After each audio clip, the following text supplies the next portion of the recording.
it's Jessica from Audacity, and I am here with my best friend and Audacity Book Club curator, Nic Daniels. We are tipsy, and this is part one of the Audacity yearly book club review. Get into it. Stay tuned. Cheers!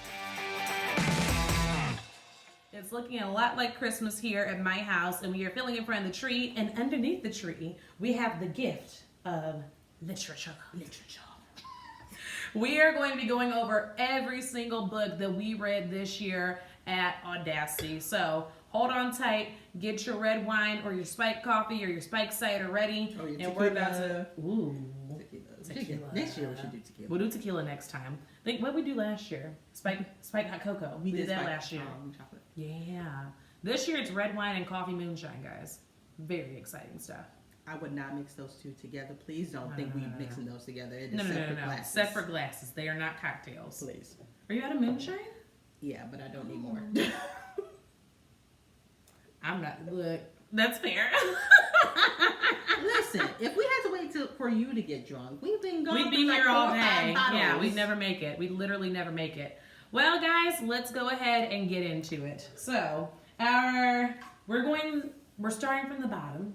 And then I shouldn't call it the bottom, but we're starting from the bottom of the year, is what we mean. Yes. We are starting from the end of December with Portraits of a Thief, the premiere debut novel by Grace D. Lee. Yes. I was actually excited for this novel because I never heard of her, but I was like the fact that this is a debut and it's like solid. Yeah, like it's a good solid debut. And it's from an Asian author. That's what I really love about it, is that like it talks about not just, art and heist and everything like that. We love a good art heist. We love a good heist in general. Yes. But what it's talking about here is also the colonization of art. Yeah. And how non-white countries have had their artifacts and their creativity subjected to and stolen by European colonizers and then placed in museums and sold at outrageous prices that don't go back to the people and cultures that these works were taken from. Yeah. So not only that, like it's now like in some countries it's illegal for them to even take back that art. That's rightfully theirs. Yep. It's part of their heritage and their culture because of Western laws, museum laws, and we all know Europe. We're looking at you, US. We're looking at y'all. Because I'm like, y'all be acting like you don't have artists from your hometown, from your own heritage and culture that you can prop up and make your own history around. Like, if you're just insecure, then just say that. Okay. Just say that. Well, you have to be insecure to be a colonizer. Ooh. Can I get a refill? What did you say? I said what I said. Dije lo que dije. And I am not changing it. And I ain't changing on it. Ain't nobody who's secure in their situation out here colonizing folks. It's weird. Who does that? We know who does that. It's very obvious who does that. Anyway, so what did you think about Will and his art gang and? Oh my goodness! Like, so first things first. The thing that I love most about this, I love a good art heist to begin with.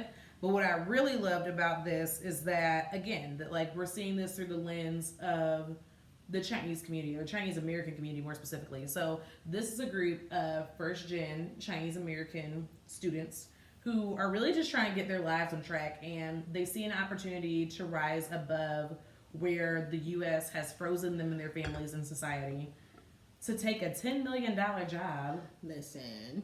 To go and steal some. Okay, let's be clear. We want to hear from you in the comments. Would you or would you not consider taking on an art heist for $10 million? Because that's what these guys get hired to do in this book. And I ain't gonna lie, I'm a Christian.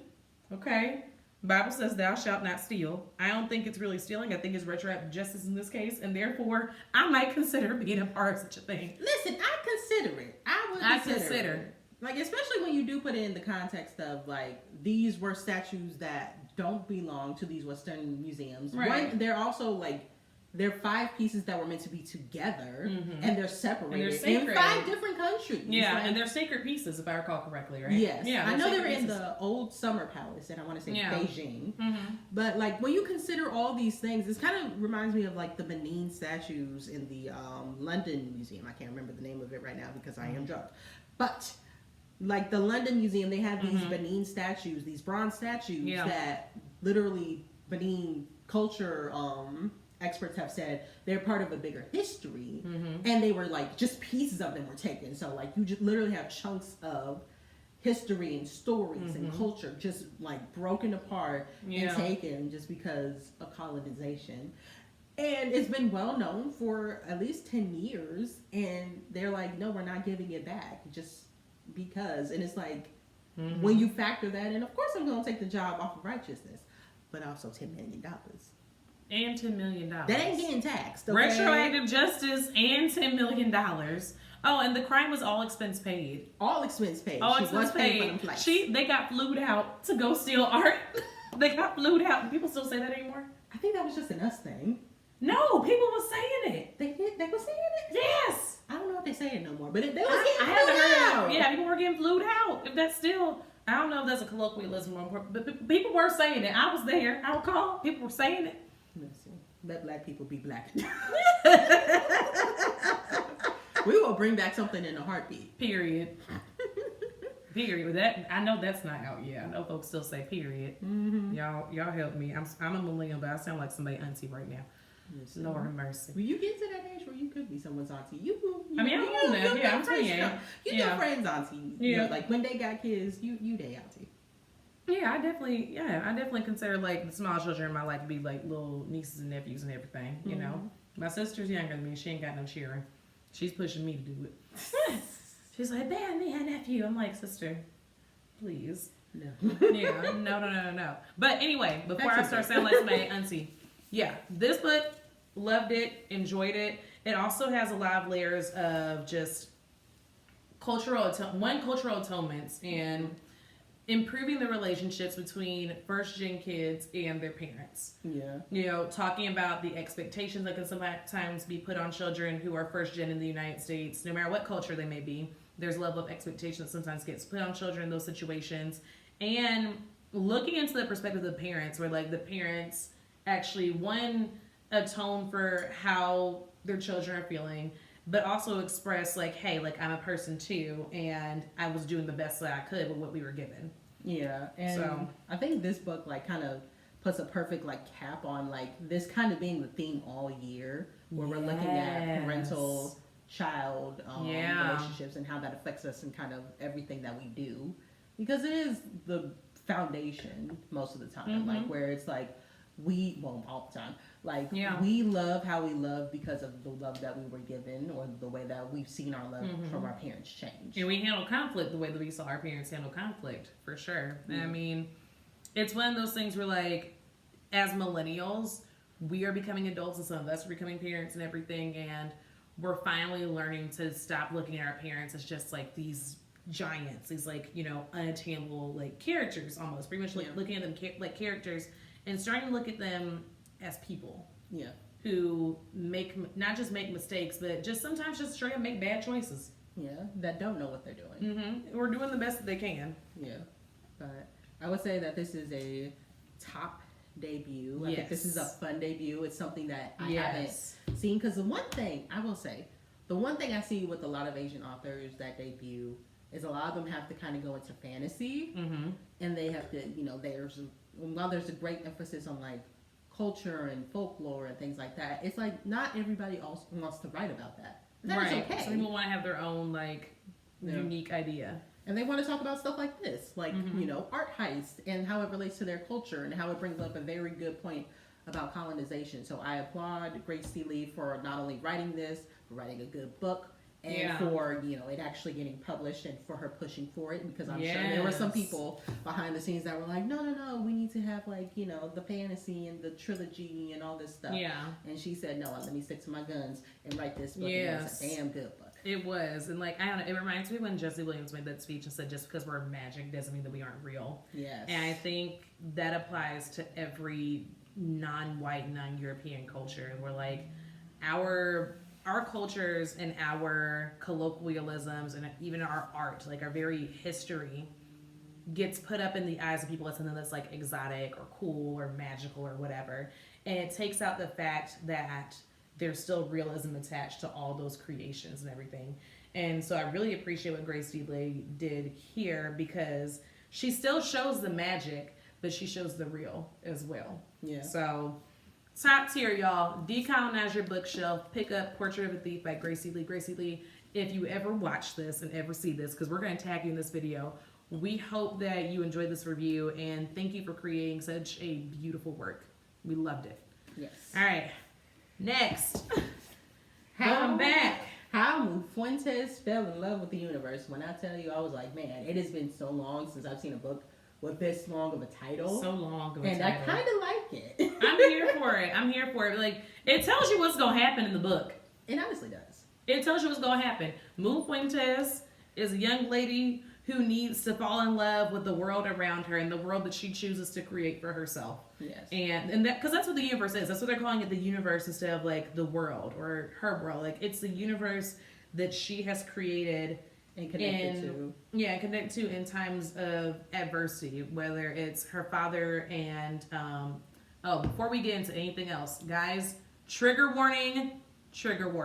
There will be mentions of abuse and suicide in this book. So if you need to skip over this chapter or this section, now is the time for you to do that, because we're going to discuss that. Yes. All right. Back to what I was saying. In spite of her adversity, which includes her father unfortunately dying by suicide, her mother's favoritism of her twin sister leading into said favoritism, and being mean to her as well. And then we find out that's a means of survival for her, but we'll get into that in a second. And her mother in general being abusive, Moon is able to create a world that is hers and only hers, that she is able to love and love herself in. Yeah. And I love that, despite everything that she's been through, like, she, in a way, puts that love first. Like, it takes her a minute, but when she enters, like, new relationships, like, by leaning on her aunt for the first time for true support, when she goes into her relationship with Santiago, like, she goes in saying that this is what I need and this is what I want. And, you know, she sees, like, what's kind of support that gives her. And with Santiago, you know, he gave it initially, and then his own insecurities interfered with him continuing to give that to her, and she said, I'm not going to accept that. And walked away for a little bit, which I appreciate. We gotta dig into that, because we are at a time right now in our lives as millennials where people are basically having to decide who they're going to spend the rest of their lives with, and deciding like what their boundaries are and what they want to compromise on. Like, what's a hard and fast no, and what's a no, this is fine. Like, the boundaries that we set now in our late 20s, and you know, in your 20s in general. The boundaries in your 20s and even in your early 30s are going to determine how the rest of your life is going to go. Yeah. And I don't want to like sound like all morbid by saying that, but like, you're choosing who you're going to partner with for life. And Moon Fuentes is a great example of, even if it means that I have nobody else left in my life, no one's going to treat me any kind of way. Yeah. And sometimes, like, you have to learn things like that. People got to learn how to be alone. You have to learn how to say, even if I spend the rest of my life with nobody else around me, you are not going to treat me like this. Yeah. I'm not going to be abused. I'm not going to be talked down to. I'm not going to be torn down by someone. And if that means that I'm spend the rest of my life by myself, then that's just what we do. Because somebody is going to do right by me. In this case, it was her aunt. Yeah. In this case, it was her aunt. And eventually, Santiago did come around. And eventually her sister also came around.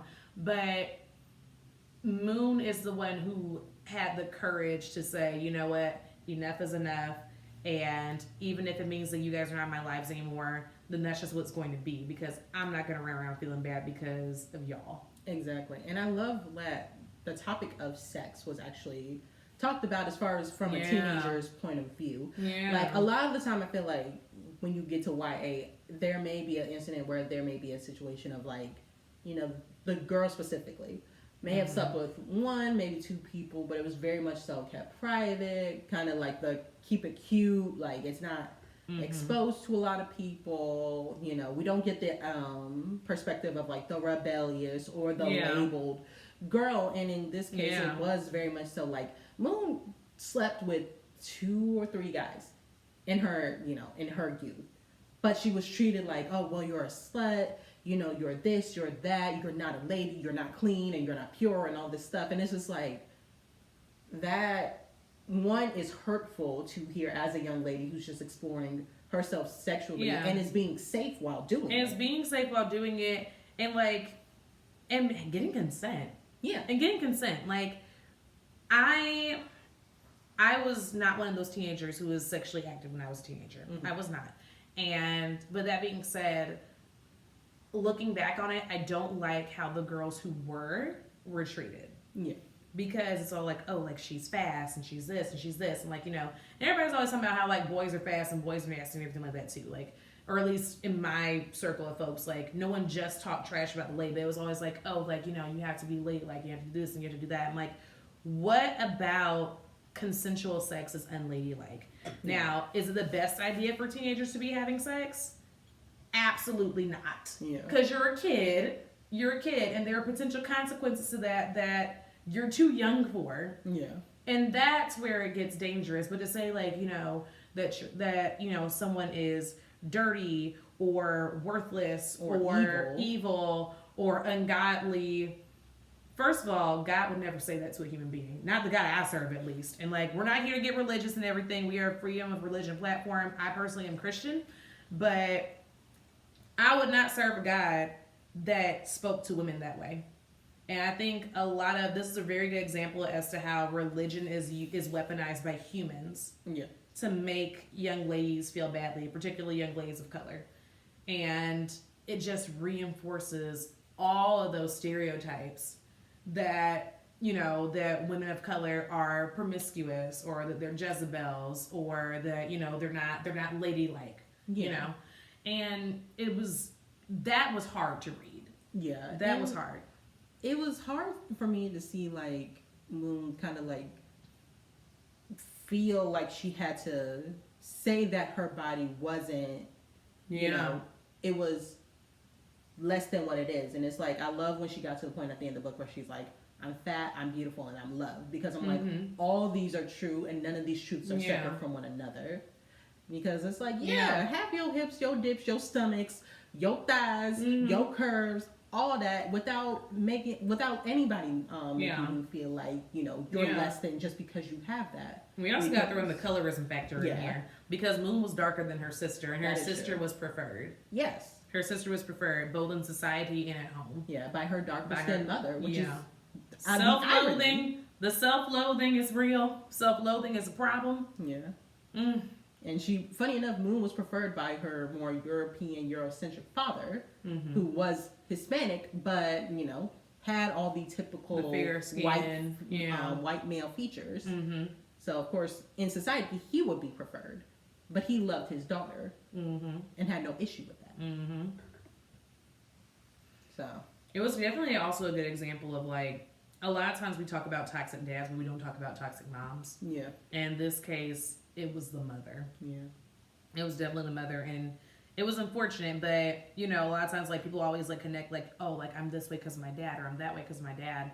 And sometimes you gotta look at the other parent.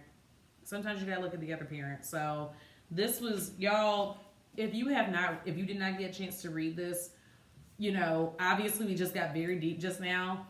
It's a deeper read than what it looks like on the cover. Definitely. That being said, though, it's also just as magical as the cover. Like, I love how they brought in the cultural lore and, you know, stories of, like, you know, oh, like when a girl has sex for the first time, there's butterflies in the air, you know? And I think it was even more special just because it was like, that's something specific to her family, but it still comes from, like, I believe, if I got this wrong, I'm sorry, Raquel, but I believe a Mexican culture, and, like, the fact that her aunt had told her to embrace, like, the fact of historically, her family connects to the universe this way, not through Christianity, not through Catholicism, but this way. Yeah, and I'm like, spiritually. Yeah, so I love that.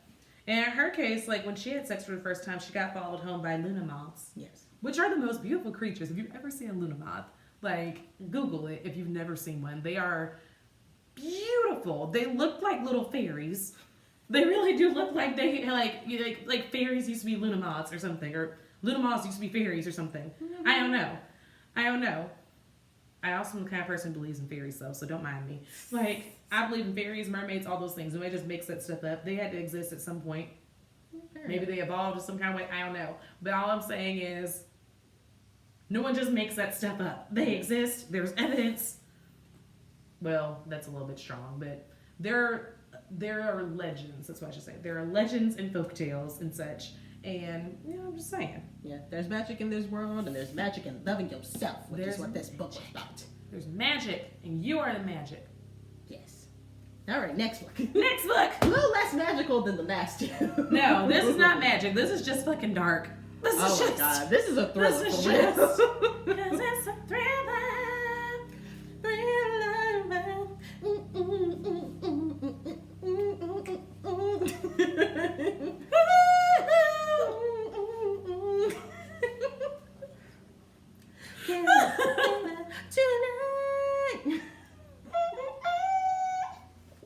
Okay, guys.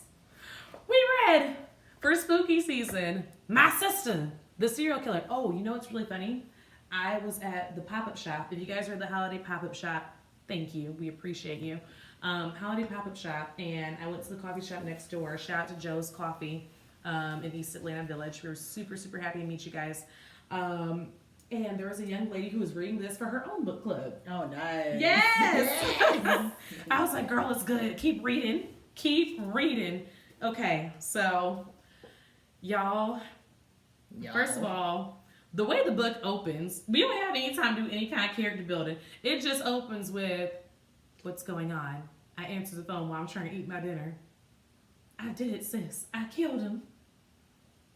If I got that kind of call where she could even abbreviate of, I did it, I killed him, I'm Megan and Paige, this is for y'all. I'm hanging Do not call us with this bullshit.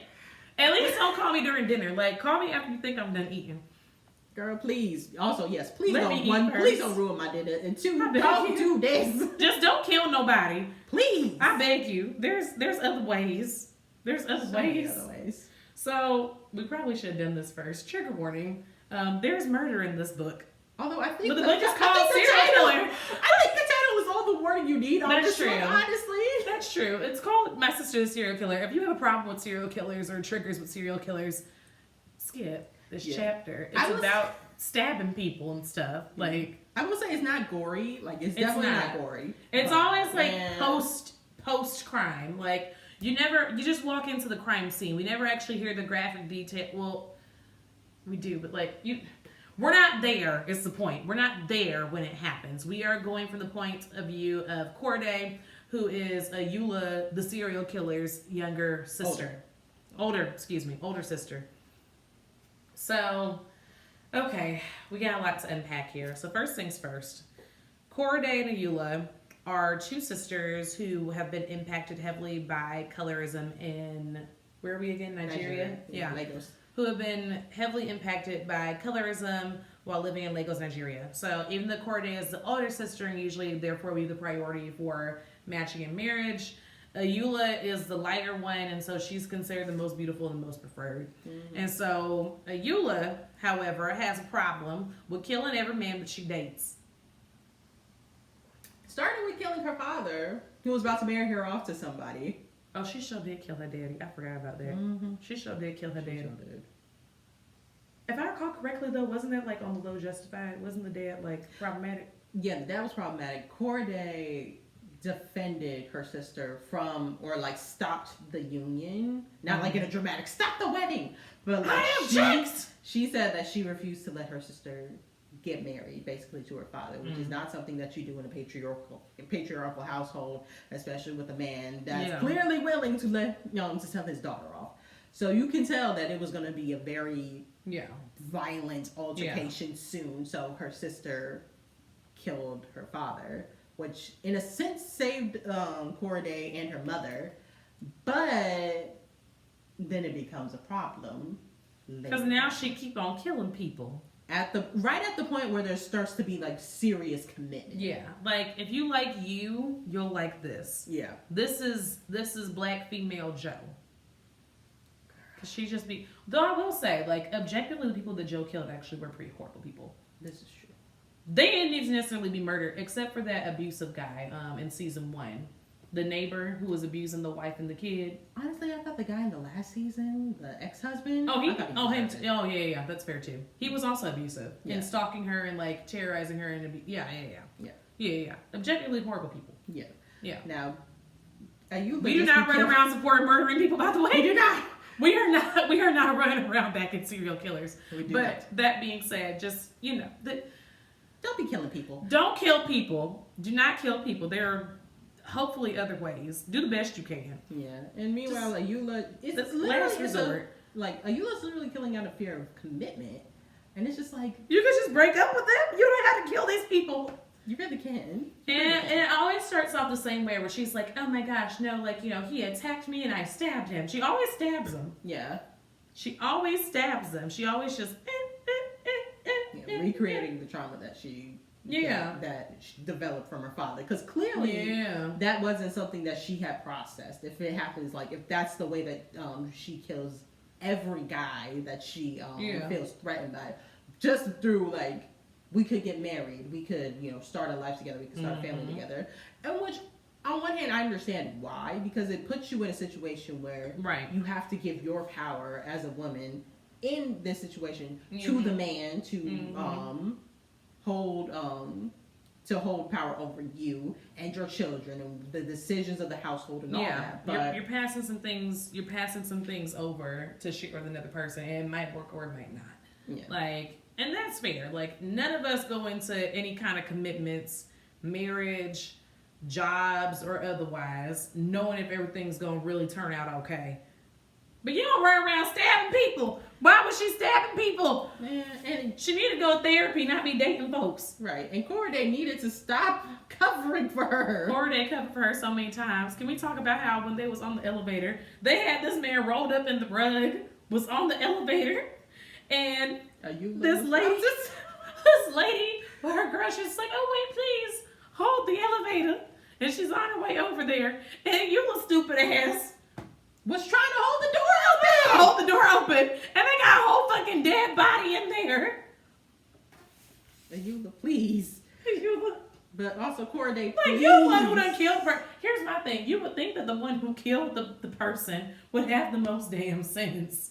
But it's not. It's Corday. And it's that situation where you can feel for Corday in that, you can tell she's done everything that she could for her sister. Out of family obligation, out of guilt for putting in Ayula, in the feeling that she put Ayula in the situation where where she had to kill her father. Right. And also just the responsibility of being the older sister. Ooh. Pressure like a drip, drip, drip that'll never stop. Mm-hmm. Whoa. But it's also the fact that Corday never reached a point where she was like, this is enough. It infuriated me so much. It's I got it, but I'm also just Corday, please. It doesn't have to be this way. It doesn't. And someone even told her, listen, you can tell the truth. Because she had an innocent person put in prison. She did. She had an innocent person put in prison because in this case, Ayula almost got caught. Where she was dating Corday's co-worker. That Corday was in love with. And she knew. And she knew that her sister was in love with this man. But also, this is Corday, you need to speak up for yourself, sweetheart.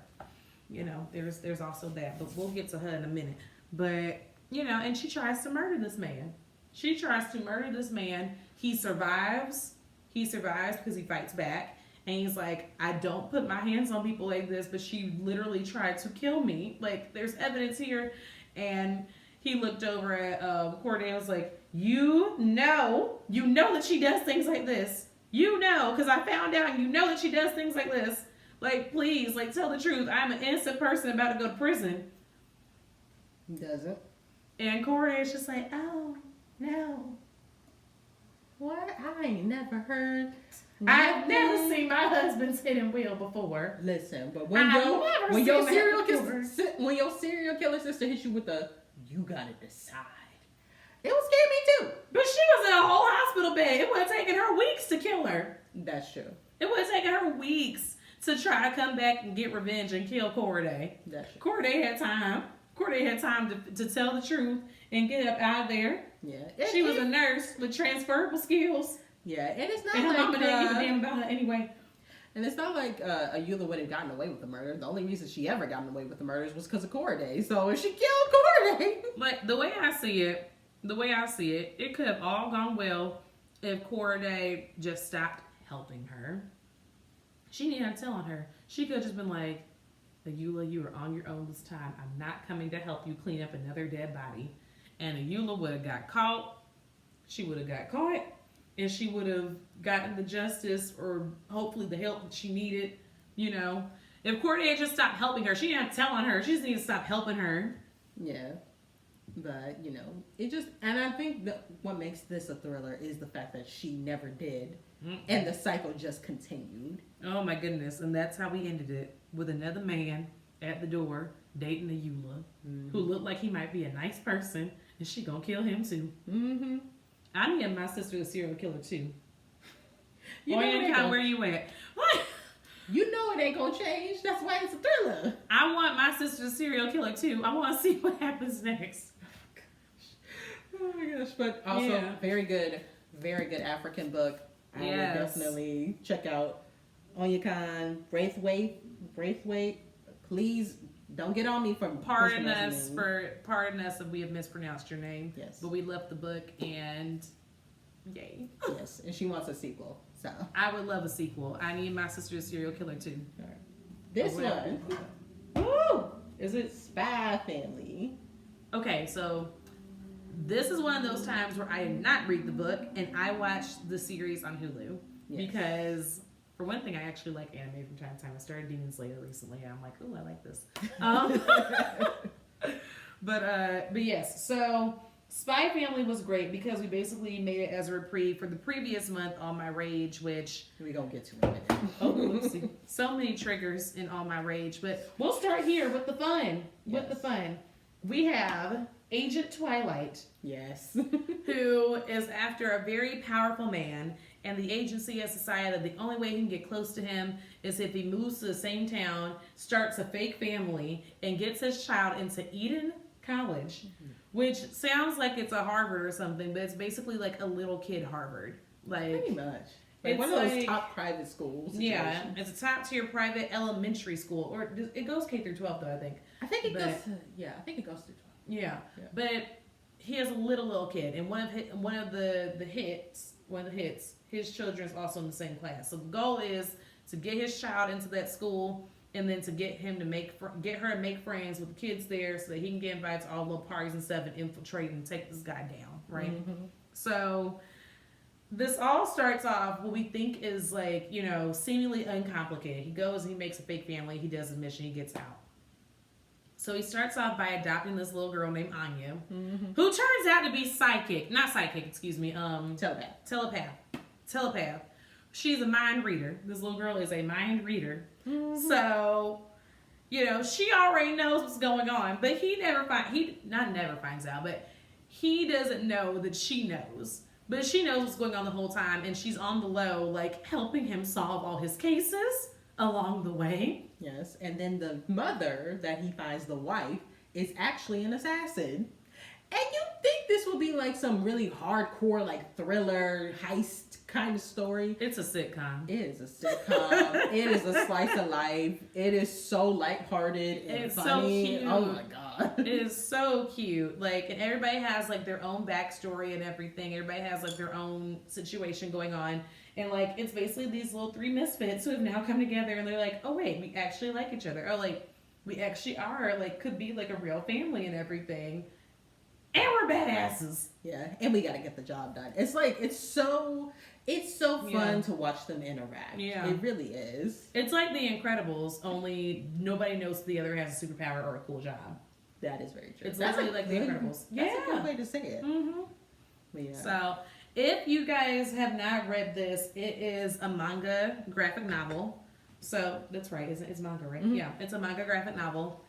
Easy and fun read, okay? And if you really don't feel like reading and want to watch a television show like I did, I watched the show on Hulu. It is both subtitled in English and dubbed in English. So you'll be able to enjoy the series, and it directly aligns with the book. So Highly encourage it. Spy X Family. You have to literally search it as it says Spy Family. There's a little X right here, but like if you want to find it on Hulu, it's Spy X Family. It's excellent. It's wonderful. It's fun. It's funny. It is one of the things I love to watch late at night, and highly, highly encourage it. Yes. So much fun. Now, this is where we stop having fun. Okay, guys. Cannot stress this enough. Trigger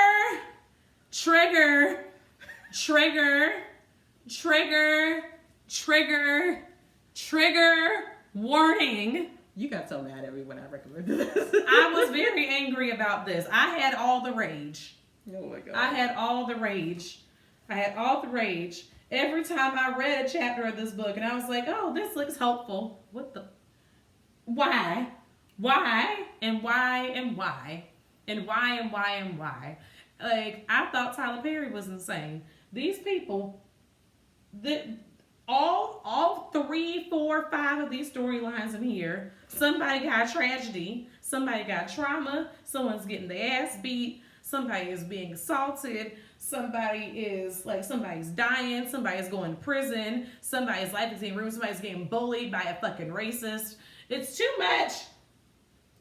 But that being said, it's a very well written book, and we highly encourage it. Oh my God! Shout out to Saba Tahir. Oh my gosh, this was good. Look, and like all that being said, even with all the traumatic stuff that happens in this book, there is a very beautiful bow and hopeful ending that gets put on the end of all this. Honestly, which I didn't think would happen while I was reading it. Really didn't. It literally.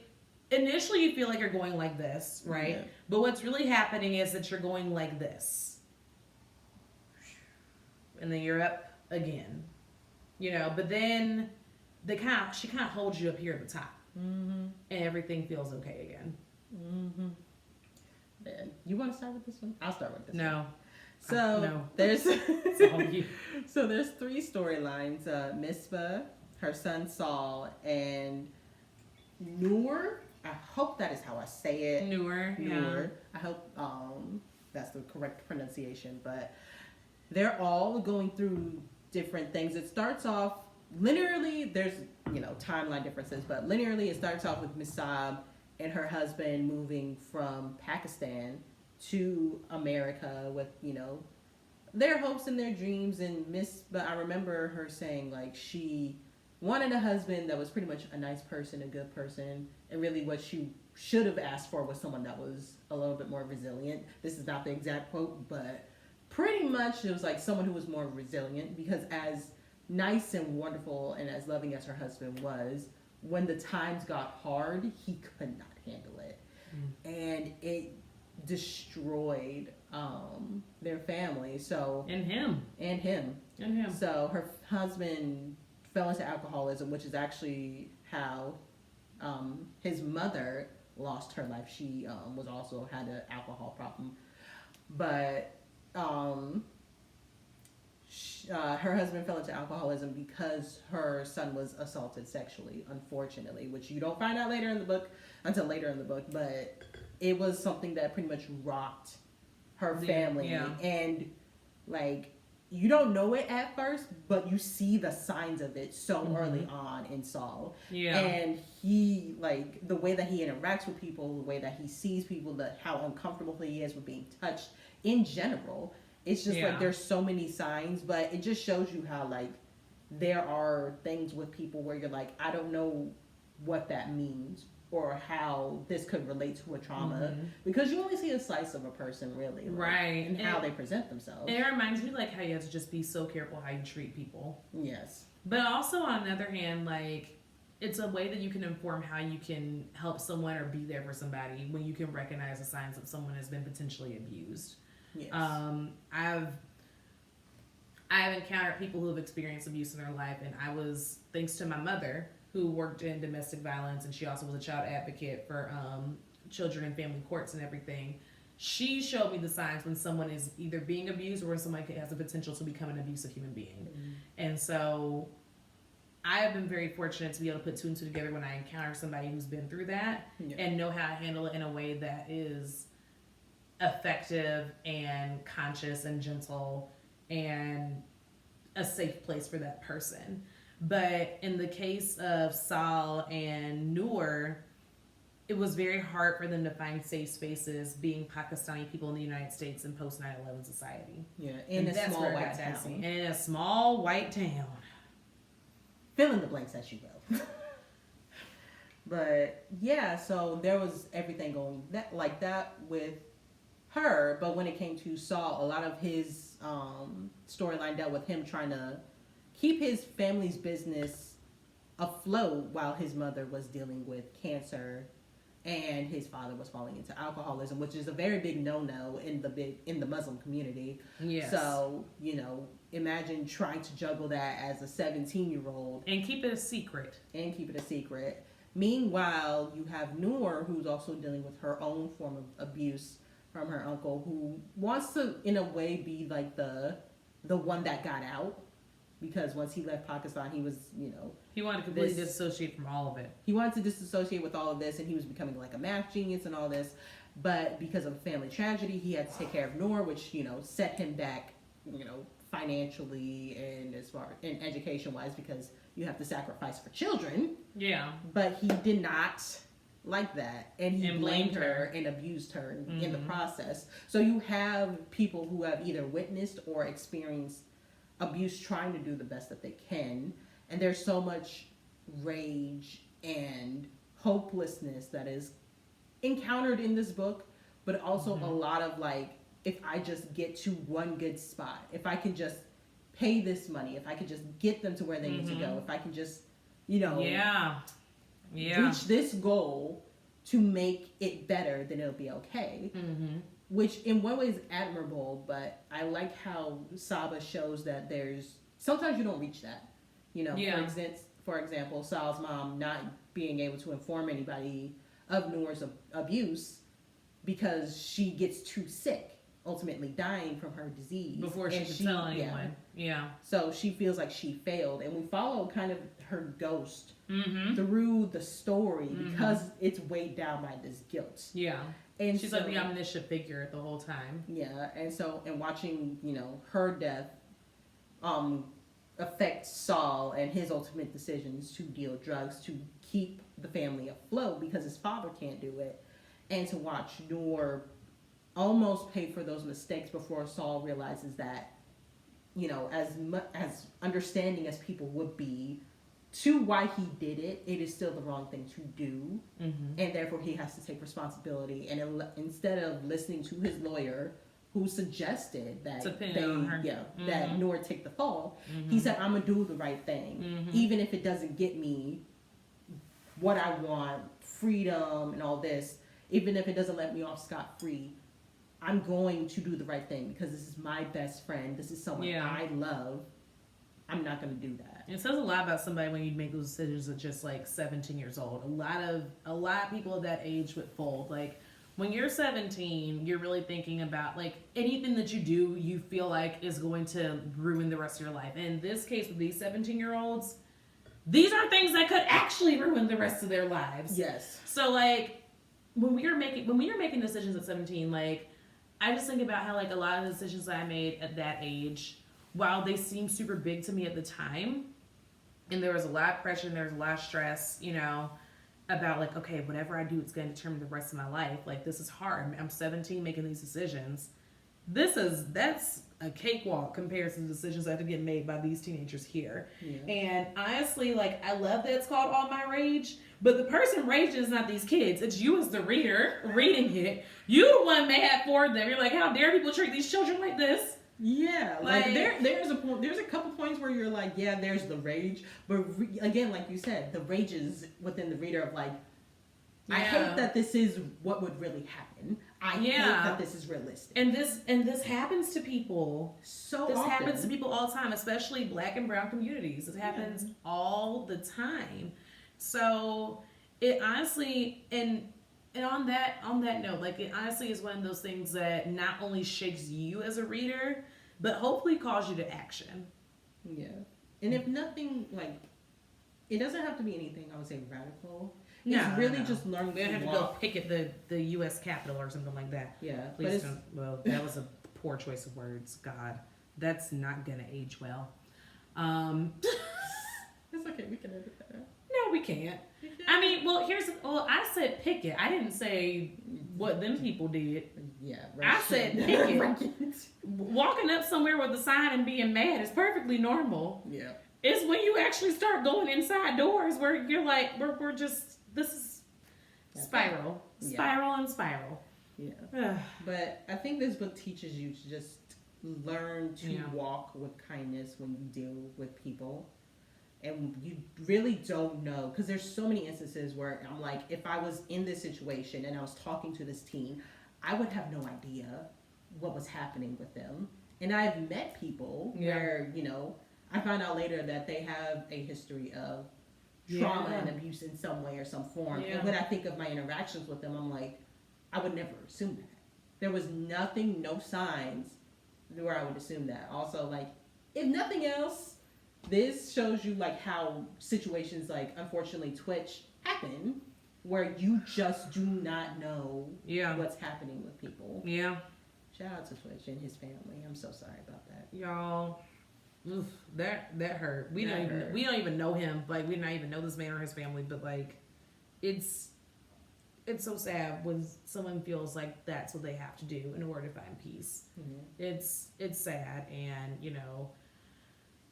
RIP Twitch, and I hope that that now you've at least found some peace and that you're able to rest peacefully and easily. And to his family, we are so sorry. Yeah, shout out to Allison and the children, because I know this is going to be a very hard thing to get over. But we wish you all the best and all the condolences in the world for that. And God, if they never see this video, then that's the awkward. Lord sends it. Then that's awkward. But hopefully they feel us spiritually. Like I said, I hope the Lord sends it. I was like, wait a minute, are they ever going to watch this? We're going to say, hey man, hope PSA. These folks don't know us. It don't hurt though. It don't mean that we can't have sympathy. That's true. It don't mean that we can't have feels about it. Yeah. Ooh, all right. We're gonna move on. Let's shift gears. Or I'm gonna find all the rage, child. Right. And next in line here, Sound of Stars. Now this was like a personal pick for me. This was where I was like, forget y'all. This is like the book that I personally like, and I'm reading. Some aliens. So she knows I love sci-fi and romance and all that stuff. This one of the ones I just let her do, y'all. Listen, this was her idea. July was my month. July was where I was like, I could go for like a personal pleasure read, and I was so glad I could do this book. So it is about aliens invading New York. Literally just like random modern day. They come in and they're like, I'm gonna pull an America on America. I'm gonna come in, colonize, and make this place my own paradise. And if you don't know America does that, you need to do a little bit more research. Not saying that the country's perfect and that I don't like living here, but I'm just saying, know where you live, know your history. Know your history, and that's the bottom line, because everything changed with the Fire Nation attack. There we go. And that was basically like this book of just these two teenagers from two different worlds, one alien, one black teenager, falling in love even though they're literally worlds apart. Beauty and the Beast. Like, I just enjoyed that it was like... It was fun. It was fun. I like the invasion story, and I like that, they were saving the world with music and literature and learning to, be themselves. And also, I don't know about being themselves, even in the height of, like, this could destroy the world. The entire universe could possibly disintegrate. But we might as well go out laughing and dancing and singing and swinging. Yeah, with the like we was gonna fight. We gonna fight for the world. We gonna fight about it, but it's giving very much so like a combination of Nick and Nora's Infinite Playlist and Seeking a Friend for the End of the World. You know what? It is kind of like that. That's I think those are the same creators actually for both of those movies. Like the same. There were some similar teams on that, I think. I don't know, but I also like that this is from a black lady, Alicia Downs. Like, because you really don't see a lot of black sci-fi outside of like Octavia Butler. Shout out to her. She was one of the greats. Yes. But still, like, modern sci-fi, like, that's, there's a lot out there. I won't say that there's not. They just don't get promoted. I happened to stumble across Alicia Dow. So the fact that I even got the chance to look and see her book and be like, oh, I love the cover.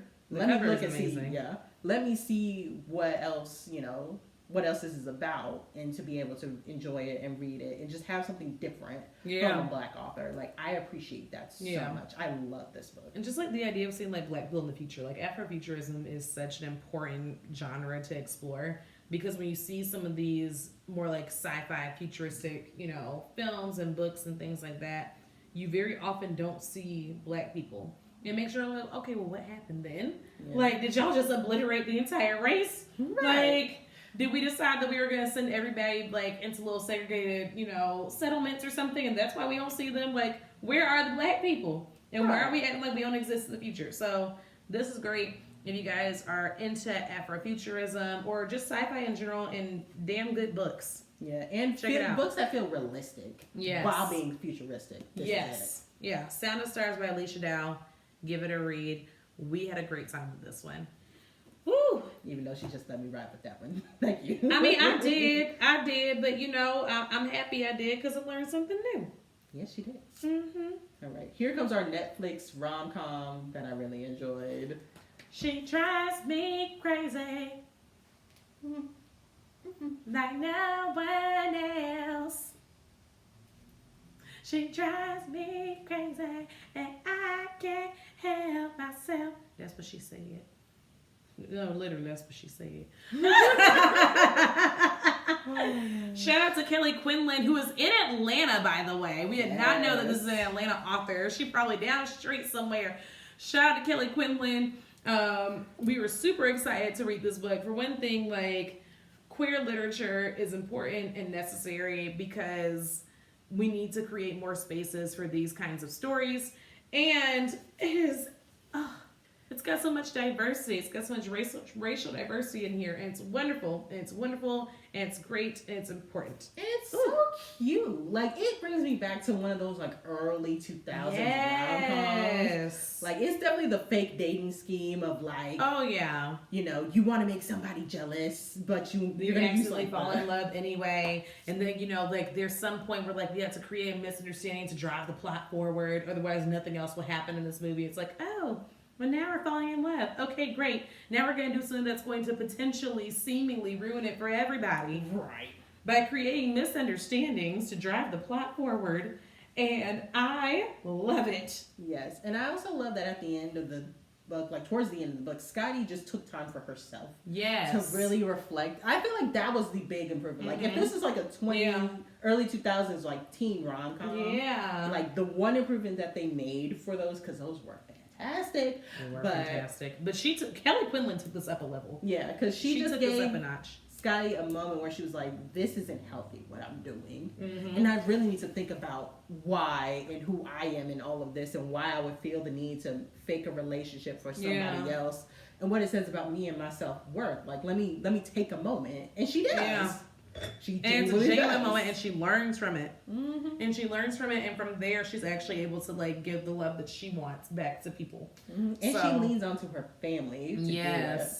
And, like, that's so important when you're 17. Again, we got another we have another book about 17-year-olds making potentially life-altering decisions. And in this case now, they have support systems, and they have family members who are supportive and loving, and that's refreshing, especially before we dive into the craziness that ended up being the rest of our year. Oh my God.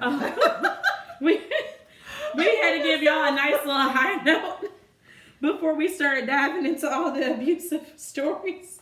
Look, we ended on a good one. I mean, listen, My Sister's Serial Killer was great, even though it involved, lots of killing and murder and stuff. Mm-hmm. I mean, and the art heist, it was great. Like, Spy Family, great reprieve,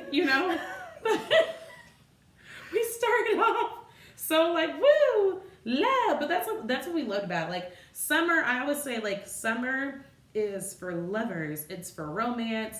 It's for feeling your best. Like, the sun's out more. Yes. You usually get off work early, or if you're in school, you're not in school. Like, you're able to just kind of be more of how a human is supposed to be. And when it came to this book, we had a really good sense of how teenagers can be when they're given an opportunity to be their best. Yeah. Because folks write off teenagers so bad, man. They just love to rip on teenagers and everything. And I could only imagine, like, if I was in a situation like these young ladies were, how I would feel if somebody just kind of like wrote me off and like dismissed my feelings and everything. So it was really great that we got to see parents who were accepting and communicative and reliable and like supportive.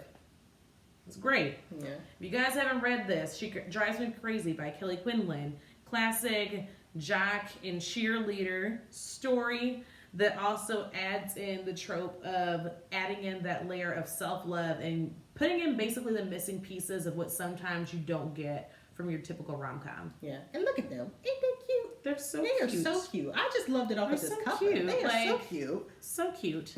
So pick it up, guys. We highly encourage it, especially if you want a read that's just light and fun and girly. Just damn good content. And girly. Look, ain't nothing wrong with it, all right? Yes, we follow a tomboy, but it's girly. I feel it's girly. I agree. She's still a woman. Mm-hmm. Or girl. Mm-hmm. All right. Now, this is a little less lighthearted, but I still like this book. Overall, it's very Nicholas Sparksy.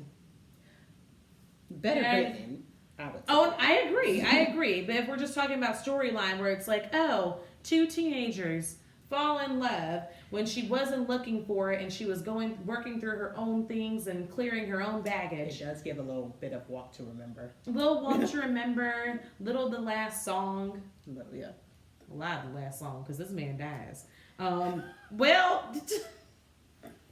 okay, so here's what happens. This young lady, she is not interested in learning ballroom dancing. She ends up doing it anyway, but she picks up this book. And basically, from this book, she gains psychic powers that whenever she sees people kiss, she can see a vision of their love story and how it will end. So she ends up befriending this young man in a ballroom dance class situation and ends up falling in love with him. They kiss for the first time, and she discovers that he's gonna die. Gets scared, walks away, runs away, but eventually is like, well, if the time is what we got, it's what we got because I'm in love. Yes. Now, before all of that dramatic, well, that's the before main the big point. Dramatic reveal of the main love interest dying, she does deal with her family's divorce, which rocks a lot of her world because she came from a very happy two-person household, and now she's coming where she has different households. Her dad is getting remarried. Were they happy if they got divorced? So. In her mind, they were happy. And as a child, you don't know the whole extent of your parents' marriage. House. So we're happy here. To her, it was a shock. And to see your vision of love or your idea of love kind of shattered right before your eyes, especially unexpectedly, it's hard. And so for her to give in and to dig into her feelings, what are you laughing at? I'm not laughing at her, I promise. It's just, I keep thinking of music. You say her vision of love. I had a vision of love, and it was all that you've given me. You should be kind, sweet destiny, and I'll be eternally grateful. That's why I laughed. I'm sorry, y'all. I'm not making fun of people who have dealt with the trauma of their parents divorcing because that is very serious. Yeah, usually I feel like that particular trauma gets dismissed a lot just because there's a lot of people who don't ever see their parents together, so they're like... I feel like nowadays, though, there are more people who see their parents together than not. I mean, not together than together. Yeah. Which, I mean, on one hand...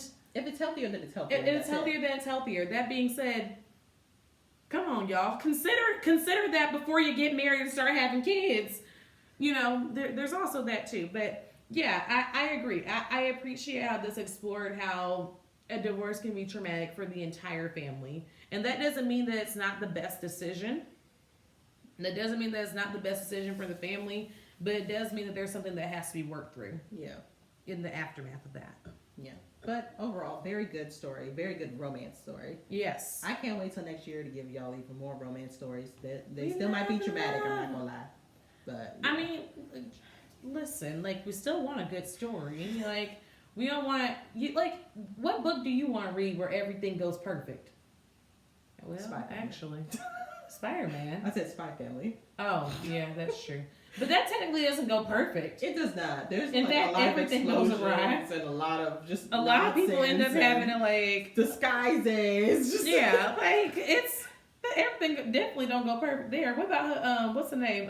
Laura's brother, yours brother. Oh my god, that's so problematic. Child. So problematic. There's a very concerning relationship there. Yes, but anyway, back to this book. Yes. Beautiful, yes. young black couple. Yes. Great writing. Explores love and why you need love at the end of the day, and why. And honestly, I teared up on the last like chapter or two because I was like, oh my god. Because you know, it's like because we know it's going to happen. We know. But at the end of the day, they still had a really beautiful love story, no matter how it ended. Yeah, and sometimes you just have to embrace the love story. You do. I mean, at the end of the, like, even if whether this were to happen in 3 months or 3 years or 30 years from then, everything has an expiration date, and it's a reminder for all of us to live in the moment and make the best of the now. Yeah, and to love while you can, love hard while you can, and do it on purpose. That's good too. Oof. Yeah. And on that note, I'm gonna sit. Oh, all right. Not that it gets any lighter with this next one. Ah, hell. We had a heavy